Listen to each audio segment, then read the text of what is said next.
मोरी धनिया हो कहीं रूसल बाड़ू, चला खेतवा में कहीं कोसल बाड़ू। अब तू हमारा से कटनी कटई बात बनारस घुमईबा राजा जी। देख हमारे पास पैसा वैसा नहीं बाकी हम तोरा के बनारस घुमाए, ठीक बा ना? हे जी सुनी ना, पसीना देखे न पूरे पोर बाला पिया पंखा गर्मिया बिजोड़ बा पिया पंखा। अरे करेजा कैसन बात करत बाटू, इतना गर्मी नहीं पड़त बा कि पंखा का जरूरत पड़ जाए, समझलू कि नहीं? हम मड़ई बनल बा वही में चल के सुत रहिया। करकट के घर में सुतबो तो गर्मी होबे न करी।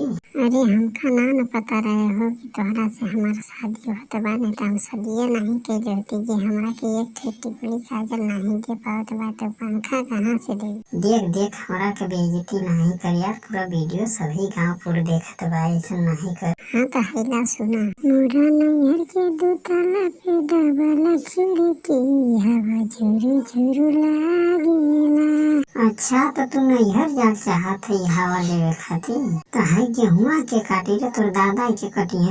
अरे जी अब का तो से बताई, हम फेशियल न करैले बाटी, अगर तनको घामे में रह तो करिया हो जाए। अरे तो तू कहिया गोर रहनी की करिया होगा करबी पहले बता। अरे जी अब का बताई, तोहरी जैसन बुढ़ा से हमार शादी हुई की मोर तकदीर जर गई। अरे हम तोरा के जाना बाटी नैहर में का कर ले, गोबर पथरे के सिवा का कर ले, कहियो स्कूल हो तो ना कर ले। अरे तो हम तो तुम्हारे बारे में बहुत सुनले रहनी कि तू नाचिना बनल रहला, एक बार हमारे गाँव में आल रहला नाचे खातिर को लेके, तोहर खूब मजा लेनी जीजा कह के। हाँ तो ना जानत होगी तोहर बहिनी हमरे से फंस गलानी कह जानी, पूछिया ना लोग से तब तो के बताई।